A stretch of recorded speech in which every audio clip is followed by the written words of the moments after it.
all-in Ling Roach, they could be expecting that. But if they see a fully saturated second and first base, they're generally not going to be thinking, okay, all-in Ling Roach.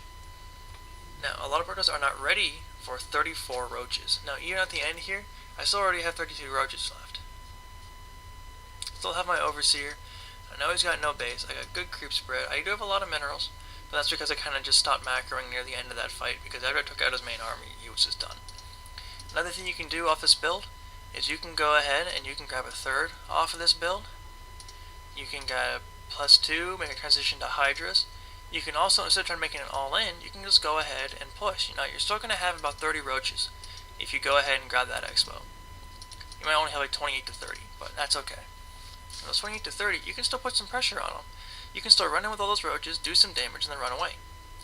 Now, what happened a lot of times is when a Protoss player sees you with this many roaches at the beginning of the game, and you just do some pressure, do some damage, and run away, lots of times they overreact to it, and instead of getting Colossus out, they're just going to start pumping Immortals like crazy, because they're going to think, okay, if I can just pump Immortals, I can win.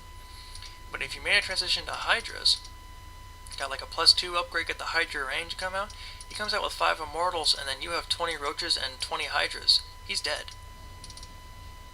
Another thing you can do off this build is grabbing that quick third and just using them for defense, not putting any pressure on the Protoss. Just saying, hey, guess what? I got a third, and I got a whole bunch of roaches with +1/1 on them. Come attack me. Most Protoss aren't going to be comfortable attacking you. Now, I want to be very clear here. I started pumping roaches at about the 7:30 mark, okay? That's when you want to start pumping roaches. It seems a little early, but that's generally when you want to do it, because that way you have enough roaches out for that 6-minute push. For that 6-gate push that comes around 10 minutes, 9:30. So when he pushes with those gate units, you're going to have a whole bunch of roaches there to defend it. They're not going to have burrow, but because you're going to have so many roaches, he's not going to be able to really take you down if you have proper micro. He won't be able to hurt you. You'll just kill some roaches, you'll kill his army, and then after that push fails, you can just pump out more and more roaches, and then you can just go ahead and push at them, and you can generally just end the game. One thing you need to be very careful of when you do this build is quick transitions to air. Now, Protoss do it sometimes. They do go ahead and make a transition to air once they get their 3-gate expo. So that's why you had the Overseer. You go in and you scout, and if you scout at a starport, you get 2 extra queens. Put down a Hydra Den, and then you kind of make a transition. Do like a 12-minute Roach Hydra +1 push.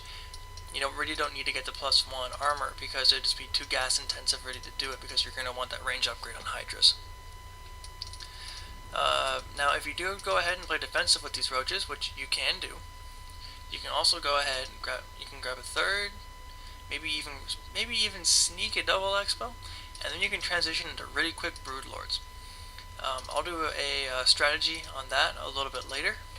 I'll show you how to get 15-minute brood lords. I know, right? Sounds crazy, but you can actually do it. It is very effective, and it catches a lot of Protoss off guard. But that's it for this build. 11-minute roach push. We're going to go over this real quick. 14 hatch. Get those early double, get 2 gases. When you decide to grab gas, you want to get to about a 7-minute layer tech, is when you start upgrading layer. About 7:15, 7:30 is when you want the dual evos. You are grabbing your 3rd and 4th gases right after you grab your 1st and 2nd. You want to saturate them immediately. You want full saturation on both bases, and you want to start pumping roaches at about the 7:30 to 8-minute mark is when you want to start pumping these roaches, pure roaches. Stay on top of your supply, make sure you have enough. It seems like I have way too many overlords right now, but that's only because I've lost so many of them. Creep spread helps, getting that first 3rd queen to help connect. Helps the reinforcement if a push does come. Watch out for 4 gates, watch out for star gates. You can use it in a variety of different ways. And yeah, that's pretty much it. Now you can do variations on this. You can add burrow if you will like instead of the +1 armor. It's something you can experiment with. It's not necessarily a bad idea, but it's something you can definitely do. But I hope you guys found this entertaining. Hope you guys found this pretty cool, and I hope a lot of Zergs can learn something from this. But this is Corp Homine. I'm signing off, and I hope you all have a good day.